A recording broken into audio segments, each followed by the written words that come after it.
It starts with something small. Not a betrayal, not a scandal, not a screaming match that finally pushes someone out the door. It starts with a quiet moment, like standing in a kitchen at 11:47 p.m., holding a mug that went cold, and realizing the house is too calm. The kind of calm you used to pray for. And for a second, that calm doesn't feel like peace. It feels like proof that your life has stopped moving. That's the moment a lot of people don't talk about, because it's embarrassing. How do you explain to your friends that nothing is wrong, but you still feel restless? How do you justify leaving someone who hasn't hurt you? Someone who shows up, pays the bills, remembers the little things, keeps promises. So the mind creates a story that sounds noble. I need to find myself. I deserve more. I want passion again. I don't feel chosen. And in the middle of that story is usually a man like this: steady, dependable, predictable, emotionally safe. A good guy. But here's the twist no one expects. For some women, the regret doesn't come immediately.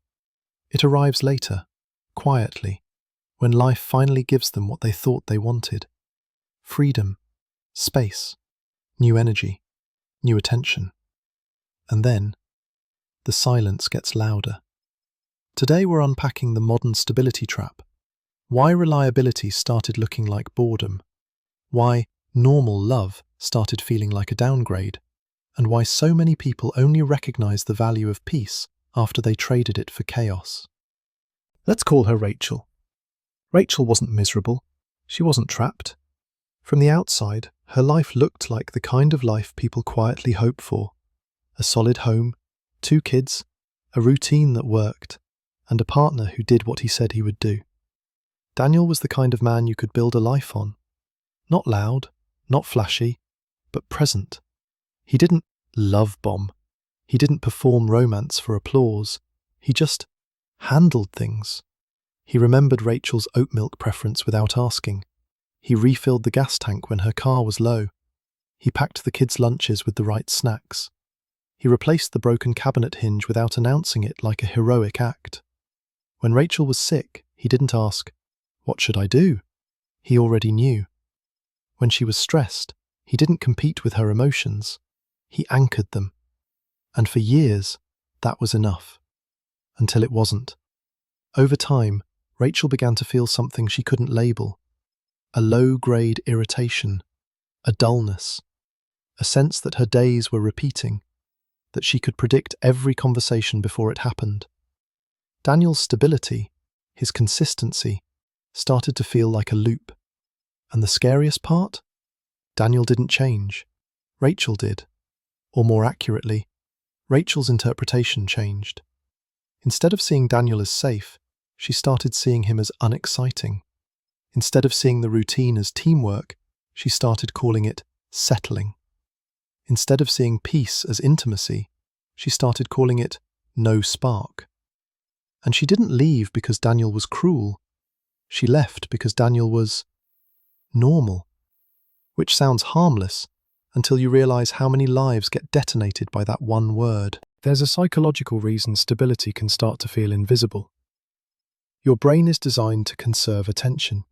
It doesn't stay amazed by what becomes familiar, even if what becomes familiar is valuable. In the beginning, Daniel's reliability felt special. It felt rare. When he planned a simple weekend, it felt thoughtful. When he listened, it felt romantic. When he showed up, it felt like proof. But the mind adapts. The emotional volume drops. What used to feel like a gift starts feeling like the default setting. And this is where people get confused. They assume the relationship changed, when what really changed was their nervous system's response to consistency. The early stage of love can be intense because novelty activates the brain's reward circuits. Newness feels like life. Newness feels like chemistry. Newness feels like fate. But long-term love is built on repetition. Good mornings, same bed, same responsibilities, same human flaws. If you're not taught what mature love looks like, you can mistake stable for dead. Rachel began to think, If I don't feel butterflies, maybe I'm not in love. If he doesn't surprise me, maybe he doesn't desire me. If I'm bored, maybe I chose wrong. And because Daniel wasn't dramatic, because he wasn't a roller coaster, Rachel started scanning her life for something to explain her restlessness. That's when the outside world stepped in with answers that sounded empowering, but were often misleading. Rachel didn't wake up one day and decide to dismantle her family. It happened slowly, through hundreds of tiny comparisons. Every scroll became a silent audit of her life. A couple laughing in Santorini. And my husband surprised me with a trip video. A man delivering roses just because. A highlight reel of romance edited like a movie trailer. And the brain does something dangerous. It compares your real life, laundry, fatigue, bills, errands, to someone else's curated performance. Rachel wasn't comparing love to love. She was comparing her behind the scenes to someone else's best scene. Then came the comments, online and offline. The modern relationship slogans, if it's not a hell yes, it's a no. If you're questioning it, leave. You shouldn't have to ask for effort. The right person will make it easy. Some of these ideas contain a grain of truth, but taken literally, they turn normal relationship seasons into evidence of failure. Because real partnership includes dull weeks, exhausting months, quiet years where you're building, not performing. Rachel began to reframe Daniel's calm as lack of desire, his predictability as lack of growth, his steadiness as lack of masculinity. And once that lens snaps into place, the mind starts collecting proof. He didn't notice her new haircut fast enough. He didn't react enthusiastically to her story. He didn't plan surprises without being prompted. Tiny things became heavy.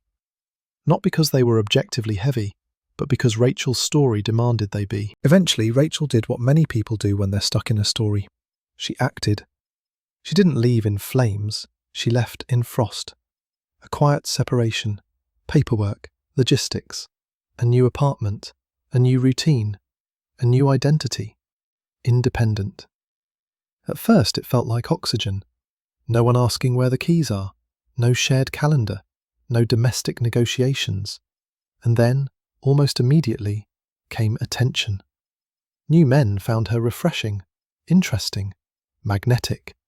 They complimented her in ways Daniel hadn't in years, not necessarily because Daniel didn't care, but because long-term couples often stop narrating their love out loud. Rachel mistook novelty for truth. Here's the part nobody teaches. New connections often feel intense because there's nothing to maintain yet. You're not paying bills together. You're not coordinating childcare. You're not watching each other get tired, sick, moody, stressed. A first date is easy. A long Tuesday is the test. Many people are charming in the beginning because the beginning doesn't demand character. It demands vibe. Rachel discovered that some of the most exciting men were also the least dependable. They knew how to create sparks, but not stability. They knew seduction, not service. They knew how to talk, not how to show up. When problems appeared, they disappeared. When responsibility arrived, they joked it away. When Rachel needed emotional steadiness, they offered entertainment. And slowly, the fantasy started to crack. Regret usually doesn't strike at rock bottom. It strikes at a specific moment, when you look up and the person you thought would collapse without you is standing tall. A year later, Rachel saw Daniel by accident, maybe at a school event, maybe in a photo online, maybe in a grocery store aisle. He looked different, not broken, not begging, not haunted. He looked lighter. His posture was stronger, his face more alive. He had started going to the gym, started dressing better, started rebuilding his life like a man who finally remembered he exists. And beside him was another woman. Not a model, not a celebrity, not some cartoon fantasy. Just a woman looking at Daniel with something Rachel hadn't felt in a long time. Appreciation. That look, admiration mixed with relief, is one of the most painful mirrors a person can face. Because it forces a question Rachel didn't want to ask. Was I bored, or was I ungrateful? Did I outgrow him, or did I misunderstand him? Did I leave a bad relationship, Or did I leave a good man during a normal season? And then a second, deeper question. If he's capable of thriving without me, what exactly did I contribute? That's when the silence in Rachel's apartment started feeling less like freedom and more like absence. Not peaceful absence, cold absence. The kind that makes you realize you didn't just leave a person, you left a structure, a shared language, a built life. And now you're starting from zero. Here's a hard truth. Many people have been conditioned to associate love with intensity. If your earliest experiences of connection were inconsistent, chaotic, or emotionally unpredictable, you may unconsciously label peace as boring. Because calm doesn't spike adrenaline, calm doesn't trigger anxious anticipation, calm doesn't make you chase. Stability can feel unfamiliar, and humans often confuse unfamiliar with wrong. Daniel's boring traits, routine, predictability, calm reactions, were actually signs of emotional regulation. He wasn't exciting because he wasn't volatile. But volatility isn't passion. Volatility is dysregulation wearing perfume. Mature love is often quiet. It's someone who keeps their word, someone who doesn't punish you with silence, someone who can argue without turning it into war, someone who fixes problems instead of creating them. That doesn't make for dramatic storytelling. It makes for a survivable life. Rachel eventually realized something brutal. Daniel's love had been so constant that she stopped seeing it as love. She saw it as the background. Like electricity, you don't celebrate it every day until it's gone. Another pattern shows up in stories like this. One partner quietly overfunctions. Daniel gave and gave. He adapted to Rachel's moods. He prioritized her comfort. He carried the mental load without talking about it. He made life smoother. And because he made life smoother, Rachel had fewer emergencies to notice. Consistency has a weird effect. It erases evidence of itself. When someone prevents problems, you don't feel gratitude, you feel normal. When someone absorbs stress, you don't see heroism, you see fine. When someone is always there, you start believing they always will be. The mind assumes permanent availability. That assumption changes how you treat people. You stop protecting what feels guaranteed. Rachel didn't wake up intending to devalue Daniel. She drifted into it. Because humans don't naturally value what they don't fear losing. And that's the paradox. Unconditional kindness, without boundaries, can accidentally teach the other person that your love requires no care. Which leads to a lesson for men too, because this story isn't about blaming women, it's about misunderstanding dynamics. If you become a partner's entire world, servant, entertainer, therapist, provider, punching bag, you don't become more attractive, you become a function. And functions get taken for granted. When Rachel left, Daniel suffered. Of course he did. But something also happened that often happens when a steady person is forced to rebuild. They remember themselves. Daniel started investing in his body, his career, his friendships, his hobbies. Not to win Rachel back, to reclaim his identity. He stopped orbiting around someone else's emotional weather. He rebuilt boundaries. He became less available for disrespect. He became more selective with his energy. And that created something Rachel hadn't seen in a long time. A man with a centered life. Not a man begging to be chosen. That's the version of Daniel who met someone new. Someone who had already learned the hard way that charm is cheap and character is rare. This new woman didn't require fireworks every day to feel loved. She valued steady warmth. She didn't interpret peace as boredom. She interpreted it as safety. And the most painful part for Rachel wasn't that Daniel moved on. It was realizing that someone else was now receiving the best of him and appreciating it. Now let's be clear. Not every stable relationship is healthy. Some relationships are truly stagnant, emotionally dead, or quietly resentful. So how do you tell the difference between a calm season and a collapsing bond? Stability looks like respect, even during conflict, emotional safety, reliability and follow-through, shared values and teamwork, the ability to repair after arguments, two people still growing, even if slowly. Stagnation looks like contempt, chronic criticism, or stonewalling. No curiosity about each other anymore. A total absence of affection with no attempt to repair. One partner carrying everything while the other checks out. No shared vision for the future. Avoidance instead of intimacy. Boredom alone isn't proof the relationship is wrong. Sometimes boredom is a signal that you need expansion, new goals, new hobbies, new friendships, new meaning. A partner can't be your entire source of aliveness. If you demand that your relationship constantly provide dopamine, you'll eventually resent any human who can't perform like a movie. If you're watching this and thinking, I relate to Rachel, here are practical moves that don't involve self-destruction. 1. Replace hints with direct requests. Instead of, you never do anything romantic, try, I miss feeling pursued. Can we plan one intentional date night every week? 2. Practice visible gratitude. Not performative, specific. Thank you for picking up the kids. Thank you for fixing that. I feel cared for when you do that. Gratitude doesn't just reward your partner, it retrains your attention to notice what you've been skipping over. 3. Schedule novelty on purpose. Novelty doesn't have to mean a new person, it can mean a new experience. Dancing lessons, weekend trips, a shared project, even changing routines. 4.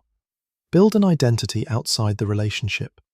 If you feel dull, don't immediately accuse the relationship of being dead. Ask, when did I stop learning? When did I stop creating? When did I stop moving my body? When did my world shrink? A healthy relationship supports your growth. It doesn't replace it. 5. Learn conflict repair. Many couples don't need more passion. They need better repair. Apologies, accountability, softer communication, therapy if needed. Because resentment kills attraction faster than routine ever will. The biggest mistake modern culture sells is this, that peace is a sign you're missing out. But peace is often the prize.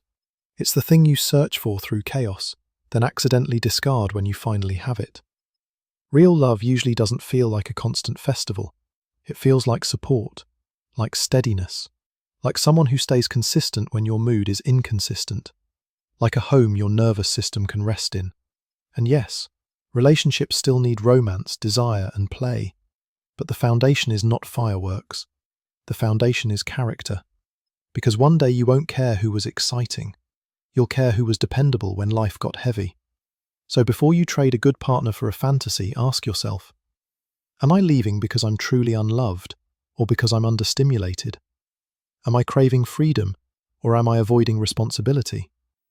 Do I want a better relationship, or just a newer feeling? Because the grass is not greener on the other side. It's greener where you water it. If this made you rethink stability, boredom, and what mature love actually looks like, subscribe to the channel. We talk about relationship psychology without the fairy tales, so you can make decisions based on reality, not impulses. See you in the next one.